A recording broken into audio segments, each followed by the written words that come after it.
नवी मुंबईतील छत्रपती शिवाजी महाराज रहिवासी चाळ सेक्टर 1 ऐरोली इथं गोळीबारीची घटना घडली। शिंदे गटाच्या शिवसेना पक्षाचे चिन्ह असलेल्या गाडीवर अज्ञात व्यक्तीने गोळीबार केलाय। गाडीत बसलेले संदीप गवस आणि अमित मोरया यांच्यावर हा गोळीबार करण्यात आला। या गोळीबारात अमित मोरया गंभीर जखमी झालेत आणि त्यांच्या मानेवर गोळी लागली। त्यांना उपचारासाठी मुलुंड येथील फोर्टिस रुग्णालयात दाखल करण्यात आले। मोटरसायकलवरून आलेल्या हल्लेखोरानं 4 राऊंड फायर केल्याची माहिती समोर येते। अचानक झालेल्या या गोळीबारामुळे परिसरात एकच खळबळ उडाली। ही घटना रात्री 11:30 वाजण्याच्या सुमारास झाली। संदीप गवस आणि अमित मोरया हे आरटीआय कार्यकर्ते असल्याची माहिती मिळते। दरम्यान पोलिसांनी सीसीटीव्ही फुटेजच्या आधारे आरोपीचा शोध सुरू केलाय। या घटनेमुळे नवी मुंबईत तणावाचं वातावरण निर्माण झाले। वडाळ्यातील एका महिलेची तब्बल 48 वर्षांची घराची प्रतीक्षा अखेर संपुष्टात आली। तिला लवकरच 285 चौरस फुटांच्या सदनिकेचा ताबा मिळणार आहे। 1978 मध्ये M.K. माधवन यांनी आपल्या मुलीसाठी हे घर खरेदी केलं होतं। त्यांनी एकूण 50,000 रुपयांपैकी 30,000 जमा भरले होते। मात्र उर्वरित रक्कम न भरल्याचा दावा करत मूळ मालक आर सुब्रमण्यम यांच्या वारसांनी घराचा ताबा देण्यास नकार दिला होता। या प्रकरणात न्यायमूर्ती फिरदोश पुनीवाला यांच्या एकलपीठाने महत्त्वपूर्ण निर्णय देत व्यवहार पूर्ण करून घराचा ताबा माधवन यांच्या कायदेशीर वारसांना देण्याचे आदेश दिले। तसंच उर्वरित 20,000 रुपयांसह 25 लाख रुपयांची अतिरिक्त रक्कम देण्याचे निर्देश देण्यात आले। वाढलेल्या मालमत्ता किमतीचा विचार करून हा निर्णय घेण्यात आलाय। या निकालामुळे संबंधित महिलेला अखेर दिलासा मिळालाय। जुन्या इमारतींच्या पुनर्विकास प्रकल्पातील कथित कोट्यवधी रुपयांच्या घोटाळ्याप्रकरणी मोठी घडामोड समोर आले।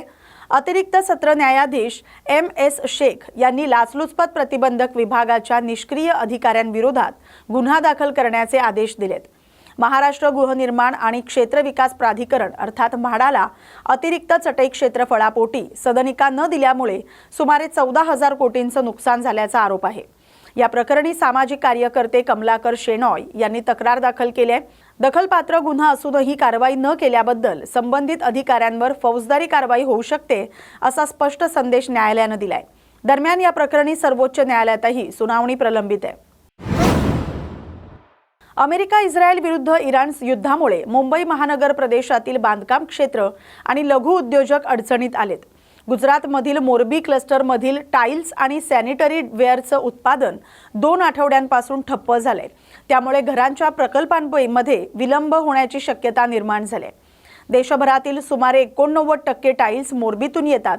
बांधकाम साहित्याच्या दरात मोठी वाढ झाली असून स्टीलच्या दरात 12 ते 18% वाढ झाली। ते प्रति टन 70 ते 73 हजार रुपयांवर पोहोचले। सिमेंट, ॲल्युमिनियम आणि तांबे हे देखील महाग झाले।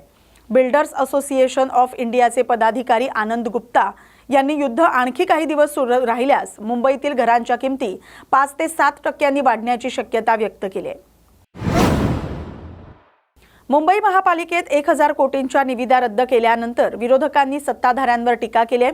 सत्ताधाऱ्यांनी या निविदा चढ्या दरामुळे महापालिकेचा निधी वाचवण्यासाठी रद्द केल्या असल्याचं सांगितलंय।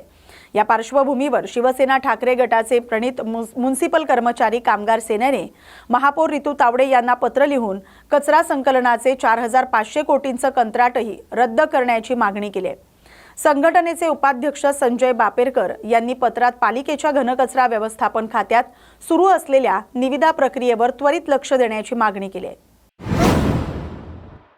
मुंबई अहमदाबाद बुलेट ट्रेन प्रकल्पाच्या 508 किलोमीटर रेषेवरील काम वेगाने सुरू आहे। पालघरमधील MT6 बोगद्याचं काम नुकतंच पूर्ण झालंय। या पार्श्वभूमीवर सरकारने पालघरमधील 4.798 हेक्टर वनजमीन प्रकल्पासाठी राष्ट्रीय द्रुतगती रेल्वे महामंडळाला देण्यास मान्यता दिली आहे। या परिसरात MT3 आणि MT4 हे 2 बोगदे उभारले जाणार आहेत।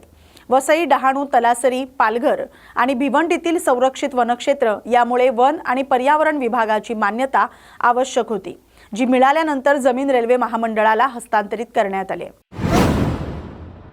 आखाती देशांमधील संघर्षादरम्यान ओमानच्या किनाऱ्यावर झालेल्या हल्ल्यात मृत्युमुखी पडलेला भारतीय खलाशी दीक्षित सोलंकी याचं पार्थिव भारतात आणण्यात आले। मात्र पार्थिव खरोखर त्याचंच असल्याची खात्री करण्यासाठी त्याच्या कुटुंबियांनी उच्च न्यायालयात DNA चाचणीचे आदेश मागितलेत। न्यायालयाने ही मागणी मान्य करत नौकानयन महासंचालनालयाला या प्रकरणी माहिती घेऊन भूमिका स्पष्ट करण्याचे आदेश दिलेत। या प्रकरणाची पुढील सुनावणी मंगळवारी होणार आहे।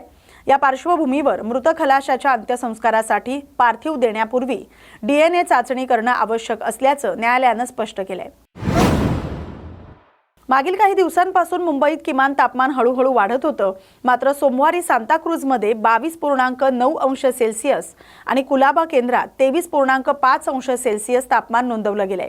रविवारच्या तुलनेत सांताक्रूजमध्ये किमान तापमानात 3 अंशांची घट झाली, ज्यामुळे मुंबईकरांना पहाटे थोडासा गारवा जाणवतोय।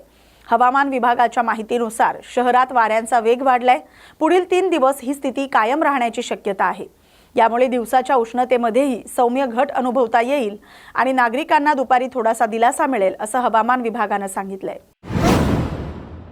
मुंबई महापालिकेचा 2026-27चा 80,952 कोटींचा अर्थसंकल्प स्थायी समितीनं सोमवारी मंजूर केलाय।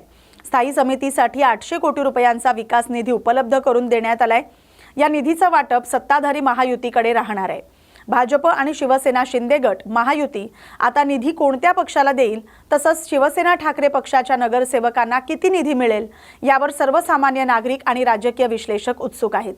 यंदा अर्थसंकल्प सादरीकरण उशिरा झालं असलं तरी स्थायी समितीनं मंजुरी देऊन विकास कामांच्या वाटपाची प्रक्रिया पुढे नेली आहे।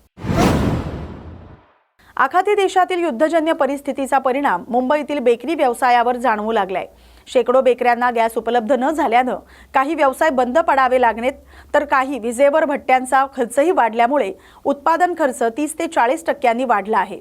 व्यावसायिकांनी सांगितलंय की शासनानं ठोस उपाययोजना न केल्यास येत्या काळात मुंबईकरांना पाव, ब्रेड, टोस्ट आणि खारी महागात अनुभवायला मिळेल।